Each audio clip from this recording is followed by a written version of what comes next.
Argentina বিশ্ব champion দল। Argentina অপরাজেয় হয়ে ওঠা একটা দল, কিন্তু সেই দলের সব কিছু কি ঠিকঠাক চলছে? বোধ হয় না। সবশেষ ম্যাচটা ছিল আর্জেন্টিনার ওয়েক আপ কল। সেই কলে লিওনেল স্কালোনির ঘুম ভাঙবে কি? মিশরের বিপক্ষে কেমন হতে যাচ্ছে ম্যাচটা? B realistic. আর্জেন্টিনার সমস্যার ঝুড়ি নিয়ে বসা যাক। বর্তমানে আর্জেন্টিনার অন্যতম সমস্যার নাম গেম স্টেট ম্যানেজমেন্ট, বা এগিয়ে গেলেই খেই হারানো। ম্যাচের পরিস্থিতি নিয়ন্ত্রণ করার ক্ষমতা দিনকে দিন কমে যাচ্ছে। যখনই ম্যাচে লিড নিচ্ছে তখনই যেন কেমন একটা শিথিলতা ভর করছে দলটিতে। খেলার গতি কমিয়ে দেয়া, মনোযোগ হারায় এবং প্রতিপক্ষকে আত্মবিশ্বাস ফিরে পাওয়ার সুযোগ করে দেয় এই দল। পুরনো ভূত কি পিছু ছাড়ছে না?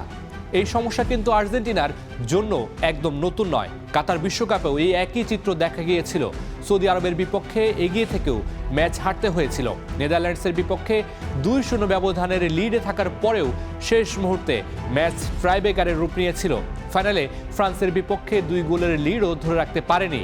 অস্ট্রেলিয়ার সহজ ম্যাচকেও শেষ মুহূর্তে অপ্রয়োজনীয় চাপে রূপ দেওয়া হয়েছিল। বিশ্ব চ্যাম্পিয়ন হওয়ার পথেও আর্জেন্টিনা প্রায় প্রতিটি ম্যাচকে জটিল করে তুলেছিল।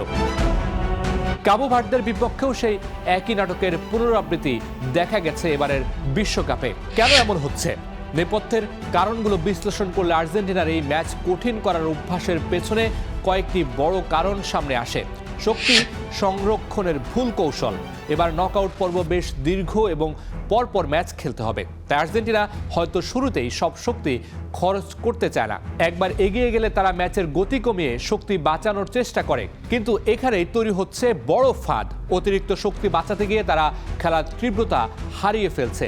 প্রতিপক্ষ ধীরে ধীরে ম্যাচে ফিরে আসে, ফলে শেষ পর্যন্ত অতিরিক্ত সময় খেলার ঝুঁকি তৈরি হয়, যা উল্টো আরো বেশি শারীরিক শক্তি কেড়ে নেয়।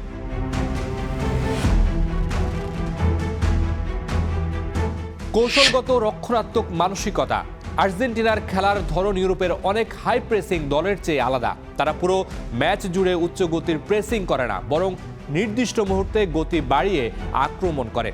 কাবো ভার্দের বিপক্ষে মেসির প্রথম গোলটি ছিল তেমনই এক ঝলক। হঠাৎ গতি বাড়িয়ে রক্ষণভাগের পেছনে দৌড়, নিখুঁত বল নিয়ন্ত্রণ এবং চমৎকার ফিনিশিং।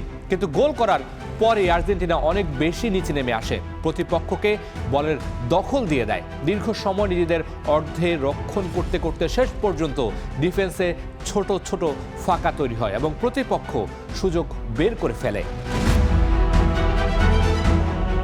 মেসির বিরল কৌশলগত স্বীকারোক্তি। কাবো ভার্দে ম্যাচ শেষে অধিনায়ক লিওনেল মেসি নিজেই বেশ কিছু কৌশলগত ঘাটতি নিয়ে কথা বলেছেন। তিনি জানান, দলটি ঠিকভাবে প্রেস করতে পারেনি। মিডফিল্ড ও ডিফেন্স 2 লাইনের মধ্যে দূরত্ব বেশি ছিল। আর্জেন্টিনাকে তখন বলের পেছনে ছুটতে হয়েছে। মেসির এই মন্তব্য থেকে স্পষ্ট যে সমস্যাটি শুধু ব্যক্তিগত ভুল নয়, বরং দলগত সংগঠনের ঘাটতি। কাউন্টার অ্যাটাক ও মেসির বয়স। আর্জেন্টিনার আরেকটি বড় সীমাবদ্ধতা হলো দ্রুত পাল্টা আক্রমণ বা কাউন্টার অ্যাটাক করতে না পারা। যখন প্রতিপক্ষ সমতা ফেরাতে অল আউট আক্রমণে উঠে আসে, তখন তাদের পেছনে অনেক ফাঁকা জায়গা তৈরি হয়, কিন্তু আর্জেন্টিনা সেই সুযোগ পুরোপুরি কাজে লাগাতে পারছে না। এর কারণ আর্জেন্টিনার উইঙ্গাররা গতি দানব নন। তারা ড্রিবল বা লম্বা দৌড়ের চেয়ে ছোট ছোট পাসে আক্রমণ করতেই বেশি পছন্দ করেন। এর উপর মেসির বয়সটাও একটা বাস্তবতা। মেসি এখনো বিশ্বসেরা, কিন্তু আগের মতো দীর্ঘ দূরত্বে একাই দৌড়ে কাউন্টার অ্যাটাক পরিচালনা করার সামর্থ্য তার এখন আর নেই। তবে আর্জেন্টিনা কেন এখনো আলাদা?